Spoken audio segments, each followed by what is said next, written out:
Good morning, dear students. In today's class, we will study the new words and page number 113 of lesson 14. The lesson is make it shorter. Okay. First of all, before starting the page number 113, we will see the new words of this lesson. The new words of this lesson are, first new word is order. Order का मतलब होता है आदेश देना. Second है रब. रब का मतलब होता है पूछना. फिर है पजल. पजल का मतलब पहेली या फिर हैरान होना या फिर हैरान करना. ठीक है. उसके बाद इरेज. इरेज का मतलब होता है रगड़ कर मिटाना. ठीक है. उसके बाद कोर्ट. कोर्ट का मतलब दरबार. फिर है डिस्कस. डिस्कस का मतलब होता है चर्चा करना या फिर विचार करना. फिर है पार्टनर. पार्टनर का मतलब होता है साथी या फिर सहयोगी, जो कि आपके क्लासमेट होते हैं, फ्रेंड होते हैं, दैट इज़ आप उसको पार्टनर कह सकते हैं. ठीक है. उसके बाद है फ्लोर. फ्लोर का मतलब होता है फर्श या फिर धरातल या ज़मीन. ठीक है. अब हम आते हैं जो पेज नंबर 113 जो है हमारा, उसमें ना कुछ क्वेश्चन आंसर्स दिए हैं, जिसका कि टॉपिक है रीडिंग इज़ फन. तो इसको मैंने यहाँ पे कॉपी में बनाया है.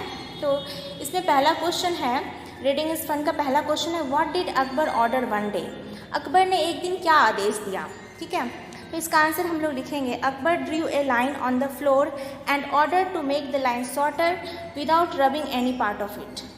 तो अकबर ने एक दिन क्या किया, अकबर ने एक दिन ज़मीन पर एक लाइन खींची और आदेश दिया कि इस लाइन को छोटा करना है बिना इसके किसी भी भाग को मिटाए.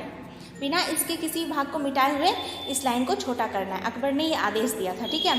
तो हम आते हैं इसके दूसरे क्वेश्चन पे. तो इसका दूसरा क्वेश्चन है, what did each minister do. प्रत्येक मिनिस्टर ने क्या किया. ठीक है. तो इसका आंसर हम लोग लिखेंगे, each minister looked at the line and was puzzled. सभी मंत्रीगण जो थे वो लाइन को देखते थे और पजल हो जाते थे, मतलब कि उलझन में पड़ जाते थे, उनको कुछ सूझ नहीं रहा था उस लाइन को देखकर. ठीक है. हम आते हैं इसके थर्ड क्वेश्चन पे. इसका थर्ड क्वेश्चन है, what did Birbal make, how did Birbal make the line shorter. Birbal ने उस लाइन को कैसे छोटा किया, है ना. How did Birbal make the line shorter. तो इसका आंसर है, Birbal Drew a longer line under the first one two make the line shorter. Birbal ने जो है एक लंबा लाइन खींचा उस लाइन को छोटा करने के लिए, है ना. बिना उस लाइन को टच किए हुए उसने उसके बगल में एक लंबा लाइन खींच दिया, जिस लंबे लाइन के सामने जो है वो पहला वाला लाइन खुद ब खुद छोटा हो गया. ठीक है. तो इस तरह से हमने इसके 3 क्वेश्चन आंसर्स को कर लिया है. ये पेज नंबर 113 पर आपके रीडिंग इज़ फन का टॉपिक है. ठीक है. अब हम फिर से पेज नंबर 113 पर आते हैं. तो हम देखते हैं कि इसमें एक और टॉपिक है जिसका कि नाम है से अलाउड. ठीक है. यानी जोर से पढ़ना है, आपको लाउडली पढ़ना है. ठीक है. Which letters can not be heard when we say these words. आपको बताना है कि कौन से लेटर्स जो है सुनाई नहीं पड़ रहे हैं जब हम इन वर्ड्स को उच्चारण में ला रहे हैं. ठीक है. शॉर्ट. शॉर्ट में शॉर्ट का फिर यहाँ पे शॉर्टर लिखा हुआ है, ब्राइट का ब्राइटर लिखा हुआ है, डार्क का डार्कर लिखा हुआ है, फिर लाइट का लाइटर लिखा हुआ है, बिग का बिगर लिखा हुआ है और फास्ट का फास्टर लिखा हुआ है. ठीक है. तो यहाँ पे शॉर्ट है. शॉर्ट में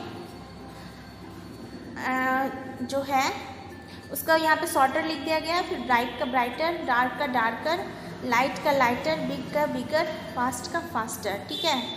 तो आपको जो है ना होमवर्क में ये बताना है कि इन सारे वर्ड्स में कौन से ऐसे वर्ड्स हैं जिनका कि उच्चारण नहीं हो पा रहा है. ठीक है. अगर आप ये नहीं कर पाते हैं तो मैं आपको इसको बाद में बताऊंगी. ठीक है. अलग से मैं इसे बताऊंगी. तो इसमें होमवर्क में आपको ये करना है कि short, bright, dark, light, big, fast, इन सारे वर्ड्स में आपको पता करना है कि कौन से वर्ड का, कौन से लेटर का उच्चारण नहीं हो रहा है. ठीक है.